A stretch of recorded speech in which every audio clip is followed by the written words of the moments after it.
और बात करेंगे कोरबा के जंगलों की, क्योंकि बहुत खूबसूरत वन है यहाँ पर और उस वन में जो जैव विविधता है उसे सहेजने के लिए किस तरीके से काम हो रहा है। सबसे बड़ी जिम्मेदारी होती वन विभाग की, और वन विभाग से हमारे साथ में आज प्रतिनिधित्व करेंगी इस कार्यक्रम में डीएफओ श्रीमती प्रियंका पांडे। जोरदार तालियों के साथ स्वागत करिए प्रियंका पांडे जी का। आईएफएस अफसर हैं, रहने वाली छत्तीसगढ़ की हैं, अपनी जन्मभूमि को ही कर्मभूमि बनाकर वो लगातार काम कर रही हैं, छत्तीसगढ़ के जंगलों के लिए काम कर रही हैं। डॉक्टर प्रियंका के स्वागत के लिए मैं खास तौर पर स्वागत इसलिए क्योंकि कोरबा की जो आदिवासी आबादी है उनका ख्याल वन विभाग बहुत अच्छे से करता है। अंशुल तिवारी को बुलाना चाहूँगी, असिस्टेंट मैनेजर जी मध्य प्रदेश छत्तीसगढ़, बुके देकर स्वागत करेंगे हमारे मेहमान का, प्रियंका पांडे मैडम का। तालियां बजती रहनी चाहिए क्योंकि ये आपके ही क्षेत्र की एक अधिकारी हैं जो लंबे समय से सेवा दे रही हैं, प्रोफेसर भी रह चुकी हैं, फिर आईएफएस अफसर तक का सफर तय किया है। छत्तीसगढ़ के उत्तर छत्तीसगढ़ में काफ़ी काम इन्होंने किया है जो इस मंच में साझा करेंगी। Asif, over to you. धन्यवाद तृप्ति। और तृप्त हो जाती है धरा जब यहीं का कोई व्यक्ति, यहीं का पला बढ़ा कोई व्यक्ति नाम रोशन कर दे जिले का, जब छत्तीसगढ़ का ही कोई व्यक्ति छत्तीसगढ़ में रहकर सेवा करना चाहे, खास तौर पर उसकी जो छत्तीसगढ़ की पहचान है, जल, जंगल, जमीन। डीएफओ फॉरेस्ट डिपार्टमेंट कोरबा हमारे साथ श्रीमती प्रियंका पांडे मैम है। बहुत बहुत स्वागत है मैम आपका। मैम, सबसे पहला सवाल तो मैं आपसे ये पूछूंगा, आप शिक्षक भी रही हैं, प्रोफेसर रही हैं और अब आप आईएफएस हैं। पहले पढ़ाते थे, अब जंगलों का, जंगल, जमीन और जल का ख्याल रखना है, तो ये कितना चैलेंजिंग है प्रोफेसर से आईएफएस होना, या दरअसल उस वक्त की जानकारी, वो अपना बचपन, वो छत्तीसगढ़िया होना, वो आपको हेल्प करता है यहाँ की जल, जंगल, जमीन को प्रिजर्व करने में, यहाँ को संरक्षित करने में? एक बेहद खूबसूरत प्रश्न है। पहले प्रोफेसर थी और अब आईएफएस ऑफिसर हूँ। जब मेरा इंटरव्यू हुआ मुझसे एक सवाल पूछा गया, मुझे बोला गया कि आप फिजिक्स में प्रोफेसर हैं और अब आप जो है फॉरेस्ट्री में आ रही हैं। फिजिक्स जो है वो नैनो सेकेंड्स पे चलने वाला एक विषय है और आप जब फॉरेस्ट्री में आएंगी तो आपको ऐसी समस्याएं, ऐसे विषय देखने को मिलेंगे, जैसे आप प्लांटेशन करेंगी उसका 150 साल बाद आपको प्रतिफल मिलेगा। तो वो जो नैनो सेकेंड से 150 साल के वृक्षारोपण का प्रतिफल पाने का जो गैप है, उसको आप कैसे डील करेंगे, इसके बारे में क्या सोचती हैं? मेरा जवाब ये था कि जब कोई उस वृक्ष को काटेगा तो मुझे उसको डील करने में नैनो सेकेंड्स ही लगेंगे, मुझे 150 साल इंतज़ार नहीं करना पड़ेगा। और इसलिए ये जो फील्ड है ये उतना ही इंटरेस्टिंग है जितना पहले था। इसके बाद कोई दूसरा सवाल तो नहीं आपसे पूछा होगा, आपने जवाब ही ऐसा दिया या पूछा गया था? जी मैम, एक सवाल आपसे और पूछना था। जैसे ये जो आपकी स्पेशलाइजेशन थी फिजिक्स में, वो आप कैसे इम्प्लीमेंट करती हैं यहाँ फॉरेस्ट के लिए? फ्रॉम फिजिक्स टू फॉरेस्ट कैसे उसे आप इम्प्लीमेंट करती हैं उसको? जब हम फिजिक्स सब्जेक्ट पढ़ते हैं तो सिर्फ फिजिक्स नहीं होता, उसके साथ हम नई टेक्नोलॉजीज़ भी जानते हैं, कंप्यूटर साइंस, जीआईएस टेक्नोलॉजीज़, ये सारी चीज़ें। और हमारे फॉरेस्ट में इस समय न्यू टेक्नोलॉजीज़ का बहुत यूज़ हो रहा है। लाइक हमारी जो नरवा विकास योजना है उसमें जो है हम लोग जीआईएस टेक्नोलॉजी के माध्यम से ये इस बात का चयन करते हैं कि कहाँ पे कौन सा स्ट्रक्चर बनेगा। हम उसके लैंड यूज़ पैटर्न के लेयर डालते हैं, हम उसका जो है एब्जॉर्प्शन लेवल देखते हैं, हम बहुत सारी चीज़ों का उसमें प्रयोग करते हैं। यदि बैकग्राउंड से अगर फिज़िक्स नहीं होता तो इन सारी चीज़ों को समझने में थोड़ी दिक्कत आती, पर मुझे ईश्वर ने ये सौभाग्य दिया है कि मुझे दोनों ही फील्ड में काम करने में अच्छा लगता है। अच्छा मैम, बात अगर कोरबा की करें तो कोरबा की जैव विविधता बेहद अनूठी है। पूरे छत्तीसगढ़ में हमने देखा है और देश भर में भी देखें तो इंटरनेशनल लेवल पर भी कोरबा में ऐसी जैव विविधता है जिसको सहेजने और करीब से देखने का मौका आपको मिला है। आप यहाँ की जैव विविधता के बारे में क्या कहेंगी और क्या काम आपकी तरफ से किया जा रहा है संरक्षण के लिए? जैव विविधता एक बहुत ही ब्रॉडर शब्द है। जैव वो जिसमें जीवन हो, जीवन जो है पौधों में भी है और जंतुओं में भी है। इतना ही नहीं, अगर हम देखें तो जो जीवित नहीं दिख रहा वो भी जैव विविधता का पार्ट होता है। जैसे अगर हमारे कोरबा के बारे में हम चर्चा करें तो कोरबा के पास एक बहुत ही सुंदर जंगल है और वही कोरबा जो है एक बहुत ही बड़ा औद्योगिक क्षेत्र भी है। दोनों का जो कॉम्बिनेशन है यहाँ की जो जैव विविधता है उस पर बहुत असर डालता है। जहाँ हम लोग फॉनल डाइवर्सिटी की बात करते हैं, जिसमें हम जो है आपसे यहाँ की जो जैव विविधता है उसमें किंग कोबरा जो एपेक्स होते हैं सांपों के, और ऑटर्स जो शुद्ध जल की धाराओं में ही पाए जाते हैं, ये सारी चीज़ें जहाँ फॉनल डाइवर्सिटी के रूप में हमें नई देखने को मिलती है, जो पूरे छत्तीसगढ़ में या पूरे हिंदुस्तान में हम कहें तो बहुत ही कम जगहों पर होती है। तो सौभाग्य यह है कि कोरबा के पास ये दोनों स्पीशीज़ हैं। दूसरा हम देखते हैं कि जो हमारे शैल चित्र है, शैल चित्र भी बायोडाइवर्सिटी का ही पार्ट है, और शैल चित्रों का कोरबा में मिलना जो है वो निश्चित रूप से यहाँ की बायोडाइवर्सिटी को बढ़ाता है। 10,000 साल पुराने शैल चित्र हैं, और अगर उनके हम संरक्षण में काम नहीं करेंगे तो निश्चित रूप से हम 10,000 पुरानी जो संस्कृति है उससे संबंधित जो जानकारी है उसमें चूक जाएंगे। मैम, जैव विविधता को संरक्षित करना है तो बहुत सारे कदम उठाने पड़ते हैं। सबसे पहले तो उनके खाने पीने का बहुत ध्यान रखना पड़ेगा, और उनको संरक्षित करने के लिए भी हम अगर हाथियों की भी बात करें तो हाथियों के पर भी मैं आऊँगी, लेकिन इससे पहले जो नरवा विकास योजना की आपने बात की, जो नरवा बनाए जा रहे हैं, छत्तीसगढ़ भौगोलिक दृष्टि से देखें तो जंगल ज़्यादा हैं, और जंगलों के बीच में नदी नालों को पुनर्जीवित करना कितनी बड़ी चुनौती वन विभाग के सामने, कैसे आप लोग ये काम कर रहे हैं? देखिए, ये छत्तीसगढ़ शासन की बहुत ही महत्वाकांक्षी योजना है, और जंगल इसलिए महत्वपूर्ण हो जाते हैं कि बहुत सी नदियों का उद्गम ही जंगल से होता है। अगर इन जंगलों से ही हम उन्हें बचाना शुरू कर देते हैं, क्योंकि हमारा जो बेसिक कॉन्सेप्ट है वो रिज टू वैली काम करता है, और जब हम रिज टू वैली काम करते हैं तो वो जो रिज है वो जंगलों से ही शुरू होते हैं, और वहाँ से वो जलधाराएँ निकल के वैलीज़ में आती हैं। हमारी जो नरवा विकास योजना है, जो वन विभाग की नरवा विकास योजना है, इसमें हम सिर्फ सरफेस वाटर को कंजर्वेशन नहीं करते, हम ग्राउंड वाटर रिचार्ज भी करते हैं। तो ये जो योजना है बेहद महत्वाकांक्षी और बेहद महत्वपूर्ण हो जाती है, क्योंकि जहां हम ऊपर जल को रोक करके लोगों के सिंचित क्षेत्र में वृद्धि कर रहे हैं, वहीं हम ग्राउंड वाटर रिचार्ज करके आने वाले भविष्य के लिए भी पानी बचा रहे हैं। तो अगर इस योजना को हम लोग वृहद रूप से देखें तो निश्चित रूप से जीवनदायिनी योजना है, और छत्तीसगढ़ के भविष्य के लिए निश्चित रूप से बेहतरीन योजना है। जी मैम, एक सवाल है मेरा आपसे, और सवाल मेरा ये है आपसे, हम जब फिजिक्स की बात करते हैं तो इंजीनियरिंग में फिजिक्स की ऑब्वियसली बहुत सारी चीज़ चलती हैं। इंजीनियरिंग से विकास दिखता है, परिलक्षित होता है विकास, और जब हम आईएफएस और फॉरेस्ट से बात कर रहे हैं तो वो बात है बायोडाइवर्सिटी की, वो बात है पर्यावरण की। तो कैसे इंफ्रास्ट्रक्चर डेवलपमेंट, अधोसंरचना विकास एक तरफ, और दूसरी तरफ पर्यावरण, और उन दोनों के कोऑर्डिनेशन से, समावेश से एक बेहतर छत्तीसगढ़ आगे बढ़ सके, जहां जल जंगल ज़मीन की अपनी महत्ता हो, उसका अपना संरक्षण हो, और दूसरी तरफ विकास बढ़ता रहे। उसके लिए मुझे लगता है कि आपसे बेहतर जवाब कोई नहीं दे सकता। ऐसा है कि कोरबा अपने आप में बेहतरीन जगह इसलिए हो जाती है कि यहाँ दोनों चीज़ों का सामंजस्य देखने को मिलता है। शुरुआत ही मैंने की थी कि बेहतरीन जंगल के साथ में हाईली इंडस्ट्रियलाइज एरिया है। यहाँ पे बाल्को, एनटीपीसी, एसईसीएल जैसी इंडस्ट्रीज़ है, पूरे कोरबा को वो ऊर्जा धानी के रूप में बनाती है। और वहीं हम दूसरी तरफ देखते हैं कि इतना खूबसूरत लेमरू, फुटका पहाड़, वहाँ की जो बायोडाइवर्सिटी है वो देखते बनती है। दोनों का both the ends at the same time. तो जो आप कह रहे हैं कि इंजीनियरिंग या दूसरे प्रोस्पेक्ट्स को हम लोग इसमें कैसे यूज़ करते हैं, हमारी कोशिश ये होती है कि इनसे होने वाला जो डिस्ट्रक्टिव पार्ट है उसको हम कैसे कम करते हैं, क्योंकि विकास के लिए आवश्यक नहीं कि विकास को रोक दिया जाए, विकास के लिए आवश्यक है कि विकास को कैसे किया जाए। ये बहुत ज़रूरी है और इस पर ध्यान देने की बात है। और विकास कैसे किया जाए, इसका एक रोड मैप तो वन धन योजना भी है, जो वन विभाग की तरफ से बहुत ही महत्वपूर्ण तरीके से की जा रही है, और दुनिया भर में इसकी चर्चा है। पुरस्कार भी छत्तीसगढ़ ने खूब बटोरे हैं वन धन योजना को लेकर।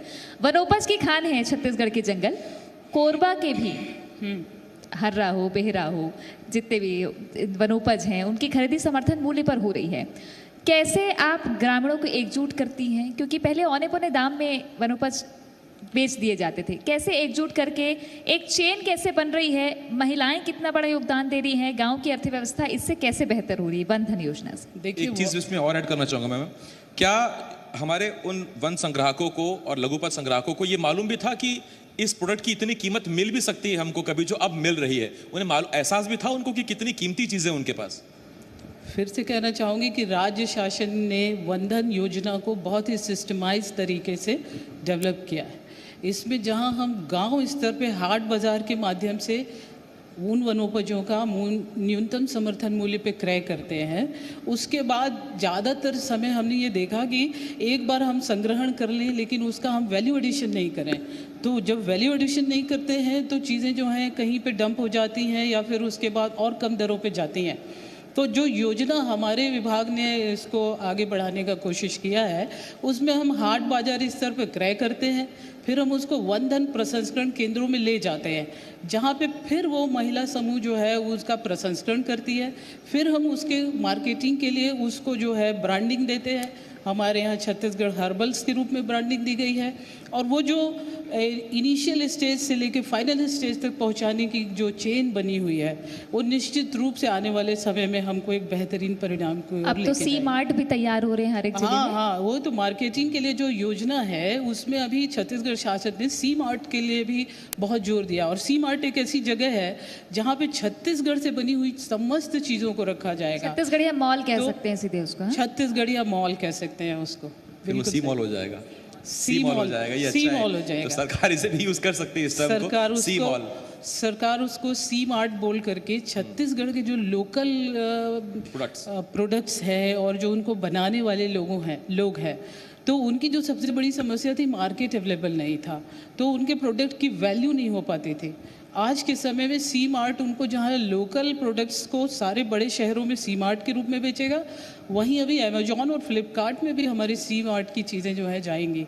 तो जब प्रोडक्ट को मार्केट मिलेगा तो निश्चित रूप से प्रोडक्ट जो है आगे अपने आप को बढ़ाएंगे, लोगों के रोजगार बढ़ेगा, उनका आमदनी बढ़ेगी। और वनधन योजना निश्चित रूप से बेहतरीन योजना है, क्योंकि जो हमारे इंटीरियर गाँव के लोग होते हैं, पहले उन्हें ये भी पता नहीं होता था कि इसका मूल्य क्या है, तो वो कभी कभी बार्टर सिस्टम में आ जाते थे और वो उत्पाद की जगह नमक या तेल लेकर के ही अपनी चीज़ों को बेच देते थे। पर अब जब हमारी जो हाट बाज़ार है, हमारे जो संग्रहण केंद्र हैं वो गांव स्तर पर हैं, तो ये उनके लिए एक बेहतरीन अपॉर्चुनिटी है कि वो न्यूनतम समर्थन मूल्य पे अपने सामान को बेचें। इसीलिए मैंने कहा था कि पता नहीं यहाँ के वनोपज संग्राहकों को ये बात मालूम भी थी कि क्या सोना और हीरा है उनके जंगलों में और उसकी क्या कीमत है। ये उन शहरियों से पूछिए जिनको डॉक्टर्स कहते हैं कि आपको ये बीमारी है तो आप एक काम कीजिए, ये खाना शुरू कीजिए। अब कहाँ मिलेगा? ये तो वनोपज है, तो ये कहाँ से मिलेगा? तो उस किसान को मालूम ही नहीं है, या यहाँ के लघु वनोपज को मालूम ही नहीं है कि क्या कीमत है उसके पास जो यहाँ पर है। एक सवाल मैं आपसे वही पूछना चाहता हूँ मैम, और सवाल मेरा ये कि आज हम देख रहे हैं शहरों में अब लोग वापस उन्हीं पुरानी चीज़ों को पकड़ रहे हैं जिनको उन्होंने कभी आधुनिकता के नाम पे त्याग दिया था। आज हमने देखा है लोग रागी की तरफ जा रहे हैं, कोदो कुटकी ढूंढ रहे हैं। ऐसे में वो जो नीड है ऑर्गेनिक वाली, उस नीड का कितना फायदा छत्तीसगढ़ के किसान, छत्तीसगढ़ के वनोपज संग्राहक वो उठा सकते हैं, और ये कितना अच्छा प्लेटफॉर्म तैयार हुआ है, सी मार्ट हो या बाकी चीज़ें, कि हम उस नीड को फुलफिल कर सकें जो शहर में लोगों को चाहिए। छत्तीसगढ़ ने मिलेट मिशन के नाम से एक मिशन लाया है, और वन विभाग भी उसका एक पार्ट है। सभी डिविजन्स को टारगेट मिला है और हम इसमें रागी आदि का संग्रहण कर रहे हैं। और इसमें बेहतरीन बात यह है कि जो चीज़ें पहले जो हैं गांव स्तर से लोग कलेक्ट करके डायरेक्ट ले जाते थे, अब डिपार्टमेंट खुद ही रागी के केक, रागी के बिस्किट, ये सारी चीज़ें बना रहा है। तो वो जो चीज़ें दूसरे बनाते थे, अब हम उसमें वैल्यू एडिशन भी कर रहे हैं, सिर्फ संग्रहण नहीं कर रहे हैं, उसका वैल्यू एडिशन भी कर रहे हैं, और छत्तीसगढ़ हर्बल्स के नाम से हम उसको जो है बेच भी रहे हैं। तो ये जो चीज़ें थी जो पहले ग्रामीण स्तर पर संग्रहित होकर के वो बहुत ही कम दरों पे जाती थी, वो अब जो है समर्थन मूल्य पे जाती हैं। वैल्यू एडिशन का सीधा मतलब ये है कि आपने कच्चा माल लिया, उसका उत्पाद रागी कलेक्ट की, और रागी कलेक्ट करने के बाद सीधे रागी से बिस्किट बनाए जा रहे हैं जो पूरी दुनिया में भी जा रहे हैं, इंटरनेशनल लेवल पे भी छत्तीसगढ़ से एक्सपोर्ट हो रहा है उत्पादों का। उत्पादों को जैसे ही हम अमेजोन और फ्लिपकार्ट में डालते हैं, इंटरनेशनल तो हो ही जाते हैं। हो जाता है, वो हर किसी की पहुंच में आ गया, पहुंच में आ और गया। वो सीधा। और देखिए ये कितना बदलाव हो रहा है कि एक वक्त में डॉक्टर सिद्दीकी साहब को यहाँ कोई मशीन डिलीवर कर रहा था इस इलाके को, इस प्रदेश को, ये मान के कि पता नहीं उनका वहां से प्रॉफिट निकल पाएगा, कैसे पे करेंगे। और आज यहाँ से चीजें अंतर्राष्ट्रीय स्तर पर जा रही है, तो कोरबा आगे बढ़ रहा है, छत्तीसगढ़ आगे बढ़ रहा है, छत्तीसगढ़िया विकास कर रहा है। ताली बजाइए अपने लिए, आप अपने लिए, छत्तीसगढ़ियों के लिए ताली बजाइए। एक मैम सवाल है आपसे, और अब जब वैल्यू एडिशन हो गया, सबसे पहले हमने रॉ लिया, उसको हमने प्रोसेस किया, उसको हमने वैल्यू एडिशन किया, और जब वैल्यू एडिशन हो गया तो वैल्यू ऐड हो रही है वनोपज संग्राहक की पॉकेट में भी। तो अब उसकी आर्थिक स्थिति कैसे सुधर रही है और वो कैसे आगे बढ़ रहा है? निश्चित रूप से बाजार मिलेगा तो उत्पादन बढ़ेगा, उत्पादन बढ़ेगा तो साल भर रोजगार मिलेगा, साल भर रोजगार मिलेगा तो उसका जो आम जीवन है उसमें परिवर्तन आएगा। पहले वो सीजनल बेचता था और सीजनल बेच के सीजनल कमाता था, अब जब वो कमाएगा तो उसकी डिमांड बढ़ेगी, तो चीज़ें जो हैं निश्चित रूप से उसको लंबे रूप से रोजगार उपलब्ध कराएगी। एक सवाल बहुत अहम हो जाता है कोरबा के लिहाज से और पूरे उत्तर छत्तीसगढ़ के लिहाज से। मैम, आपने लेमरू की बात की थी, प्राकृतिक खूबसूरती की बात से। अब आते हैं लेमरू एलिफेंट रिजर्व पर, आपके भी क्षेत्र में आता है वो। एक बड़ी समस्या है कोरबा में, हम देखते हैं आए दिन ये कहा जाता है, न्यूज़ सेंस में ये बोला जाता है कि हाथी ने हमला कर दिया या हाथी की मौत हो गई। ये हम देखते हैं और लोग आम हो चली ये बात कि हाथियों का आतंक है छत्तीसगढ़ में। आप कितना इससे इत्तेफाक रखती हैं? बहुत ज़रूरी हो जाता है ये बताना कि कैसा माहौल है। इंसान और हाथी को एक साथ रहना पड़ेगा क्योंकि बसेरा तो दोनों का एक ही है। आप इस पर थोड़ा प्रकाश डालिए, बारीकी बताइए कि कितनी चुनौती है, किसके लिए चुनौती है और कैसे निपटने के लिए आम लोगों को जागरूक होना है। हाथी जो है वो हमारा शेड्यूल 1 का जानवर है और हाथी के साथ जुड़ी हुई जो बहुत सी बातें हैं वो हमारे लिए उतनी ही महत्वपूर्ण है जितना हमारा अपना जीवन। तो जब तक किसी का स्वयं का जीवन नहीं जाता वो उसके दर्द को महसूस नहीं करता। हम इस तरफ से देखते हैं जहाँ लोगों की नज़र से देखते हैं कि उनकी जान जा रही है, हम उस तरफ से देखें जहाँ हाथी खड़ा है तो हम देखेंगे कि हाथी की भी जान जा रही है। तो जब हम देखने का साइड चेंज करते हैं तो सिक्के के दोनों पहलू अलग अलग होते हैं। आज स्थिति यह है कि अगर सिक्के के वही 2 पहलू हैं तो क्यों ना दोनों सामंजस्य में रहे। आदमी के पास दिमाग है, हाथी के पास भी दिमाग है, लेकिन आदमी जो है अगर स्वयं को हाथी से बचा कर रखे तो अपनी जान को बचा सकता है। क्योंकि एक जानवर के जो सोचने का तरीका है वो तो हमारे कंट्रोल में नहीं है, लेकिन जो इंसान के सोचने का तरीका है वो हमारे कंट्रोल में है। इसलिए मुझे इस पूरी समस्या का जो सबसे बेहतरीन हल लगता है वो ये है कि इन्फॉर्मेशन, जितनी जल्दी आपको इन्फॉर्मेशन मिलती है कि आपके इलाके में हाथी है, उतनी जल्दी आपको मुस्तैदी के साथ अलर्ट हो जाना है और उससे कैसे दूर रहना है इसके बारे में प्रयास करना है। क्योंकि हाथी एक जानवर है, हाथी शाकाहारी जानवर है। हाथी स्वयं अपने भोजन के लिए किसी को नहीं मारता, लेकिन जब उसकी जान पे आती है तो फिर वो बड़े आसानी से जो है जनहानि करते हैं। छत्तीसगढ़ शासन ने जो है जनहानि के लिए अपनी योजनाओं में जो जनहानि की दर है उसको 6 लाख किया है। पहले ये 4 लाख थी, जो 6 लाख कर दिया है। हमारे यहाँ जो मकान क्षति होती हैं वो उसकी भी जो क्षतिपूर्ति है वो समय पे करने का विभाग का पूरा दायित्व है और विभाग उस पर काम करता है। मैं एक चीज़ पूछना चाहता हूँ आपसे, और मुझे लगता है कि ये बहुत लोगों के मन में सवाल होगा। देखिए, हमको ये तो नहीं पता मैम, आप ही को पता होगा कि शेड्यूल 1 में कौन से जानवर आते हैं, शेड्यूल 2 में कौन जानवर आते हैं, लेकिन अगर चीज़ें शेड्यूल्ड रहें तो बड़ी आसानी हो जाती है। तो हाथी कहीं भी चलते हैं, मदमस्त कहलाते हैं, या उनके कुछ सेट पैटर्न्स हैं, उनके कुछ टेरिटरी है जहाँ वो चलते हैं और इंसान दरअसल उनकी टेरिटरी में इन्वेजन कर रहा है, वहाँ वो इंटरफेयर कर रहा है, जो फिर वो हाथियों के रास्ते में आ जाता है। हाथी जो है वो एलिफेंट कॉरिडोर के नाम से जो रास्ता होता है उसी पे आते जाते हैं। इनकी एक प्रवृत्ति, इनका एक व्यवहार होता है कि जिस रास्ते से आएंगे जाएंगे उसी पे चलेंगे। ज़्यादातर वो नए इलाकों में प्रवेश नहीं करते। तो जब से जो है हमारे यहाँ हमने देखा है कि लोगों का जंगल में जा कर के रहवास बढ़ा है, तो हम कई जगहों पे ये देखते हैं कि जो हाथी का नेचुरल ट्रैक है हमारे गांव उसी पे है। तो यदि वहाँ पे नेचुरल ट्रैक पे गांव है तो निश्चित है कि हर वर्ष हाथी वहाँ आएगा और हर वर्ष तोड़ फोड़ करेगा। तो जब हम सरगुजा में डीएफओ थे तो हम लोगों ने एक गांव देखा था कंडराजा। कंडराजा में लगातार 3 साल हाथी आए और 3 साल उन्होंने वहाँ के गांव को तोड़ा, पटेल पारा को। पटेल पारा की शिफ्टिंग करने का निर्णय लिया गया और उस पूरे गांव को हमने जो है ऊंचाई पे शिफ्ट किया जो उनके कॉरिडोर से बाहर था। कहने का तात्पर्य ये है कि यदि मैं हाथी के कॉरिडोर में आ जाऊं और वहीं अपना रहवास बना लूं तो मेरे लिए उसके प्रति जो वल्नरेबिलिटी है, माने मेरा उससे आमना सामना का जो चांसेस है वो बहुत बढ़ जाएगा। तो अगर आपको ये पता है कि आप एलिफेंट कॉरिडोर में हैं और आपके पास ऐसी कोई व्यवस्था है जहां आप कहीं दूसरी जगह रह सकते हैं तो कोशिश कीजिए कि उसके कॉरिडोर को खाली कीजिए। अच्छा, ऊर्जाधानी है कोरबा, औद्योगिक विकास, औद्योगिक तीर्थ के रूप में यहाँ जाना जाता है। ऐसे में एक तरफ तो प्रदूषण भी काफ़ी है, दूसरी तरफ जंगलों को सहेजना कितनी बड़ी चुनौती है आपके सामने? प्रदूषण के अलग अलग प्रकार होते हैं और उन सभी प्रकारों पे जो सबसे कारगर होता है वो जंगल होता है।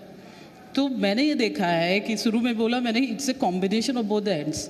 मेरे पास बहुत अच्छे जंगल हैं और मेरे पास बहुत बड़ा इंडस्ट्रियल साइट है।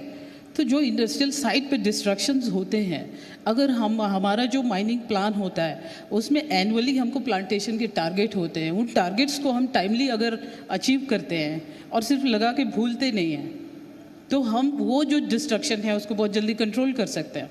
अभी शासन की एक बहुत बेहतरीन योजना आई है जिसे हम हरियाली प्रसार योजना बोलते हैं, और पहले वाली हरियाली प्रसार योजना और अभी वाली हरियाली प्रसार योजना में बहुत ही खूबसूरत अंतर किया गया है। पहले वाली योजना जो थी वो सिर्फ निजी भूमि पे वृक्ष लगाने की वो योजना थी। अब अंतर ये किया है कि निजी के साथ शासकीय, अर्धशासकीय, निजी संस्थाओं की भूमि, सभी जगह हम पेड़ पौधे लगा सकते हैं। सो मेरा इस मंच से सभी से आग्रह है कि अगर कोरबा को हमें और सुंदर बनाना है, लेस पॉल्यूटेड बनाना है, तो हमको ग्रीनरी बढ़ाने की ओर ध्यान देना पड़ेगा। और मेरे अकेले से तो बढ़ेगी नहीं, इसमें आप सबके सहयोग की आवश्यकता है और आप सबको सहयोग देने के लिए मैं तैयार हूँ, इसमें कोई शक नहीं। हाँ, क्योंकि हर व्यक्ति जो है वो इसी परिवेश में रह रहा है जिसके लिए ऑक्सीजन ज़रूरी है, और ऑक्सीजन मिलेगी हरियाली से और पेड़ों से। बात मैं करती हूँ लघु वनोपज की, हमने बात कर ली, लगातार देखा गया। एक बड़ी समस्या होती है जंगलों के बीच में, जब जैव विविधता बहुत शानदार है हो और जीव जंतु हो, तो हालांकि आप और भी जगहों पे डीएफओ रही हैं, तस्करों की एक बड़ी समस्या होती है। तो जंगल में शेरनी तो एक ही होनी चाहिए, तो आप किस तरीके से काम करती हैं और डर कैसे पैदा होता है ताकि जो जीव जंतु हैं वो बढ़िया रहें? इसमें एक चीज़ मैम, अभी एक नई फिल्म आई है पुष्पा भाऊ, तो पुष्पा भाऊ झुकेगा नहीं वो सब, लेकिन तो आप एक तरफ कह रहे हैं कि हमको जंगल बढ़ाने हैं, हमको जन सहयोग चाहिए, तो कुछ पुष्पा भाऊ यहाँ कोरबा छत्तीसगढ़ में सक्रिय तो नहीं है? मतलब आपको जानकारी है उस मामले में? देखिए क्या है कि जब चोरी की बात आती है और जब ऐसी बात आती है कि आपका खजाना भी खुला है, तो आप उस चोर की मंशा को कैसे बदल सकते हैं जबकि चोर स्वयं न बदलना चाहे? तो वो है, वो अपना काम करेगा और हम अपना काम करेंगे। तो ये तो पैरेलल है, चलते रहेगा। आप पूरी तरह से बोल नहीं सकते कि ख़त्म हो गया, आप पूरी तरह से बोल नहीं सकते कि वही हम पे हावी है। हावी नहीं है, लेकिन कंट्रोल करने की कोशिश, शिकायतें तो आती हैं निश्चित रूप से शिकायतें आती हैं, हम कंट्रोल करते हैं, हम सर्च करते हैं, उनके घरों में जाके लकड़ियां निकालते हैं, हम उनकी गाड़ियां राजसात करते हैं। हमारे यहाँ जो है एक दिन जो है पूरा स्टाफ रात्रि गश्ती में रहता है। हमारे यहाँ स्पेशली हम लोगों को अलग दिन मिलते हैं जिसमें मुझे स्वयं जाना पड़ता है ऑल ऑफ सडन चेकिंग पे स्टाफ अपना काम कर रहा है कि नहीं। तो बहुत सारी ऐसी व्यवस्थाएं हैं जिसको हम गोपनीय रूप से काम करते हैं। और विभाग की तरफ से जो है लोगों को, जो आम जनता है, उससे भी ये आग्रह होता है कि यदि आप कभी कोई ऐसी घटना देखते हैं तो उसको सिर्फ वन विभाग की जिम्मेदारी समझ के छोड़े नहीं, आप तत्काल फ़ोन करें। अगर रेंजर ध्यान नहीं दे रहे, आप मुझे डायरेक्ट फ़ोन कर सकते हैं, फिर मेरी लायबिलिटी है कि मैं उसे कैसे कंट्रोल करूँ। ये इसलिए ज़रूरी है क्योंकि जंगल केवल वन विभाग के नहीं हैं, जंगल केवल सरकार के नहीं हैं, ये जंगल हमारे हैं, छत्तीसगढ़ के हैं। जंगल हैं तो हम हैं, हमारी पहचान उनसे है। क्योंकि सिलेंडर से जब आप ऑक्सीजन लेते हैं तो आपने ज़्यादा वक्त पुराना नहीं जाना है, अभी 2 साल पहले आपने देख लिया कि ऑक्सीजन कितनी महत्वपूर्ण है और कैसे थोड़ी थोड़ी ऑक्सीजन के लिए भी बहुत ज़्यादा मारामारी थी। तो ये नेचुरल सोर्स है ऑक्सीजन का, हमारे लिए प्राणवायु देते हैं ये जंगल। तो ये किसी एक की जिम्मेदारी नहीं है, ये हम सबकी जिम्मेदारी है और ये जन सहयोग से ही हो पाएगा। मैम बहुत बहुत धन्यवाद है आपका जी मध्य प्रदेश छत्तीसगढ़ पर हमारे साथ आने के लिए। और जब आप छत्तीसगढ़ की पहचान जल जंगल जमीन के लिए इतना कुछ कर रहे हैं तो हम भी एक छोटी सी भेंट आपको देना चाहते हैं, तो उसके लिए आप रुकिएगा यहीं प्लीज। तृप्ति, मंच पर हमारे साथ है कोरबा की डीएफओ प्रियंका पांडे जी। बहुत खूबसूरती थे, बहुत ही सधे हुए तरीके से उन्होंने हर एक जवाब दिया। हर एक समस्या जो कोरबा की है, जो छत्तीसगढ़ को कनेक्ट करती है, उसका कितना अच्छा हल हो सकता है और जागरूकता कैसे हो सकती है, ये बताया उन्होंने। अब सम्मान की बारी है। सम्मान के लिए मैं बुलाना चाहूंगी श्याम बिहारी शर्मा जी को, सीनियर मैनेजर सेल्स जी मध्य प्रदेश छत्तीसगढ़ के। मोमेंटो देकर स्वागत करेंगे, सम्मान करेंगे हमारे गेस्ट प्रियंका पांडे जी का। जोरदार तालियां बजती रहनी चाहिए, क्योंकि छत्तीसगढ़ में पली बढ़ी, छत्तीसगढ़ में जन्मी एक आईएफएस अधिकारी जिन्होंने एक मुकाम हासिल किया और छत्तीसगढ़ के जंगलों को सहेजने के लिए काम कर रही हैं। बहुत बारीकी से जानकारियां वो लेती हैं और जो हाथी की समस्या है उस पर कितनी अच्छी जानकारी उन्होंने दी है। हाथी, हम छत्तीसगढ़ में जब कोरबा से या सरगुजा संभाग से खबरें जाती है कि हाथी ने किसी का घर तोड़ दिया, हाथी के हमले में किसी की मौत हो गई, इस पे बारीकी से समझना बहुत ज़रूरी है कि हाथी का बसेरा यही है। और उस हाथी के बसेरे को सहेजने के लिए वन विभाग लोगों से समझाने की कोशिश करता है, हर उस योजना की जानकारी लोगों तक पहुंचाता है। क्योंकि समस्या तो है, एक द्वंद्व तो देखा जाता है, लेकिन सामंजस्य कैसे बिठाया जाए, इसमें वन विभाग की बहुत बड़ी भूमिका है। प्रियंका पांडे जी हमारे साथ में थी। एक बार फिर से जोरदार तालियां हो जाए और अब हम अपने कार्यक्रम को आगे बढ़ा